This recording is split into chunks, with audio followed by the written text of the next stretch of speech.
Yemek sepeti yanında, aklındaysa kapında.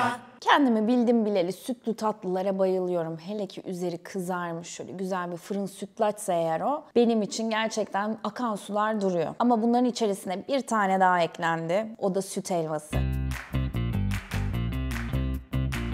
Biliyorsunuz Bursa'nın süt helvası oldukça popüler. Sosyal medyada da iyice popülerleşmeye başladı ve beğeni rekorları kırıyor her zaman paylaşıldığında. Süt helvasını daha önceden denemiştim. Hatta sizlerle de tarifini paylaştım. Ama bu sefer ufak bir değişiklik yapmak istedim ve içerisine tahin ekledim. Ve fırına verdiğimizde o çıkan kokuyu size anlatamam. İnanılmaz güzel. Üzerine de farklı bir fındık kavurması yaptık. Susamla birleştirdik. Enfes oldu o da. Baştan sona izleyin ve bu tarifi hemen videodan sonra yapın derim. Hemen tarife geçelim.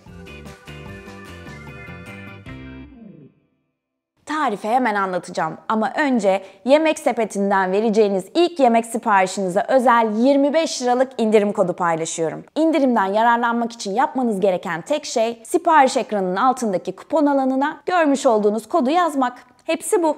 Şimdiden afiyet olsun.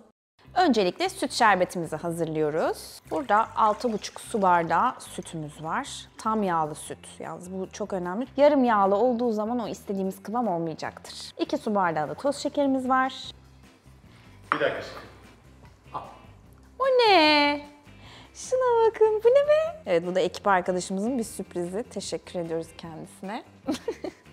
Şimdi bunu çok fazla kaynatmayacağız. Sadece böyle bir taşım kaynayacak ve ocaktan alacağız. Soğuması gerekiyor. O yüzden ilk aşama olarak süt ve şekeri karıştırmakla başlıyoruz.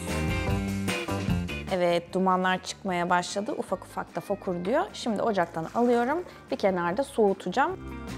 Şimdi helva tenceremizi koyduk. Ocağın altını orta ateşe getiriyorum. Tereyağımız var burada. Yaklaşık 200 gram kadar. Ama üzerindeki köpüğünü aldığımızda böyle bir 150-160 gram kadar kalacak. Zaten bize o lazım. Üzerindeki köpüğü muhakkak almamız gerekiyor. Biliyorsunuz baklavalarda da o köpüğü aldığımız zaman çok daha iyi pişiyor. Köpükle beraber koyduğunuz zaman da böyle yanık oluyor ve kötü bir tat elde etmiş oluyorsunuz. Şöyle yüzeyden çok fazla tereyağdan da almadan ufak ufak alıyoruz şu köpüğü.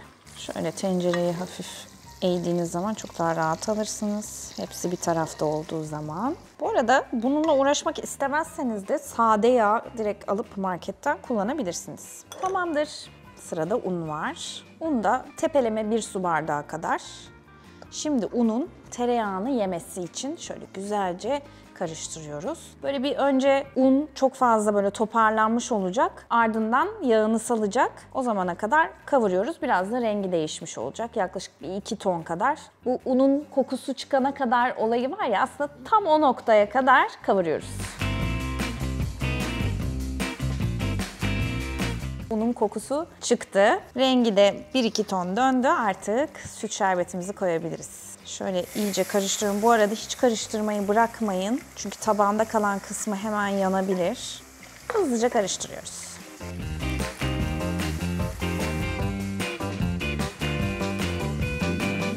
Böyle akışkan, boza kıvamında bir harcımız var.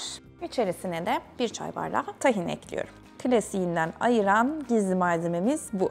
Şimdi tekrar karıştırıyoruz. Şöyle spatulayla alttan üste doğru alabilirim. Bence bu tarifin şeker ölçüsü oldukça yerinde. Ama tahin eklediğinizde o tahinin ağır tadı biraz daha şeker istiyor derseniz içerisine yarım su bardağı kadar şeker ilave edebilirsiniz. Ama bence böyle, ben az şekerli sütlü tatlıları çok seviyorum. O yüzden benim için kesinlikle kıvamı tam. Mis gibi tahin kokusu gelmeye başladı. Şimdi fırın kabına, böyle fırına girebilen şık bir borcam aldım ve onun içerisine koyacağım ama bunu isterseniz böyle güveçlere de koyarak yapabilirsiniz. Böyle fırın sütlaç tadında olur. Güveçte de çok güzel pişiyor.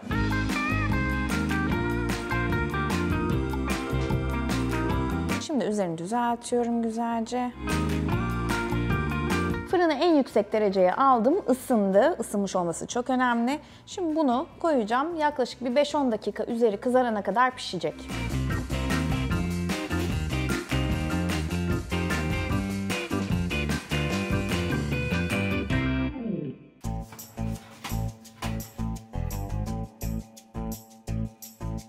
Of of of, böyle bir şey yok.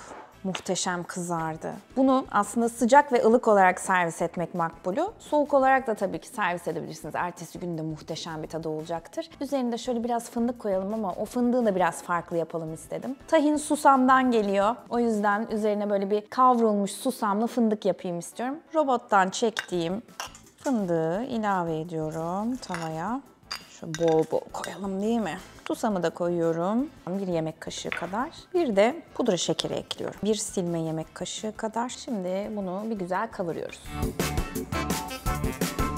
Susam ve fındık da kavruldu. Hafif renkleri değişti. Daha fazla kavurmuyorum. Ocaktan alıyorum. Yoksa acı acı tadı gelir. Sabırsızlanıyorum tadına bakmak için. Üzerine fındığını dökelim ve servis edelim artık.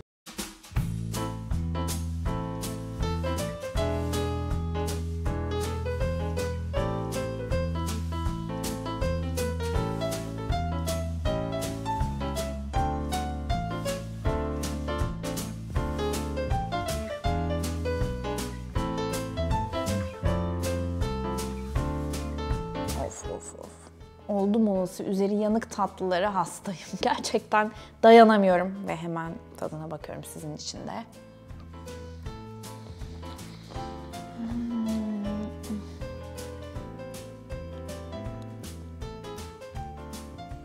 Ninni gibi ya. Böyle anlatılır mı yemek bilmiyorum ama o tahin ve süt helvasının ikisinin karışımı size böyle bir huzur veriyor. Gerçekten o kadar güzel ki böyle ne hafif ne çok şekerli böyle aşırı dengeli bir tatlı yediğinizi, hatta sütlü tatlı yediğinizi anlıyorsunuz. Şu içini de göstereyim size. Böyle üzeri kabuk şeklinde ve içi yumuşacık. Ben şuradan da bir tane sizin için alacağım. İftar sonrası da hemen şıpşak yapabilirsiniz. Normal bir zamanda da hızlıca misafirleriniz gelecekse onları hazırlayabilirsiniz ve hepsinin %100 beğeneceğine garanti veriyorum size bu konuda. Üzerindeki o susamlı kavrulmuş fındık da oldukça yakıştı. Onu da tavsiye ederim. Umarım siz de bu küçük ilhamlarımdan yararlanıp bu tarifi denersiniz ve beğenirsiniz. Videoyu ve tarifi de beğendiyseniz beğen tuşuna basmayı, aynı zamanda abone olmayı da unutmayın. Bir sonraki tarifte görüşmek üzere. Bay bay. Yemek sepeti yanında, aklındaysa kapında.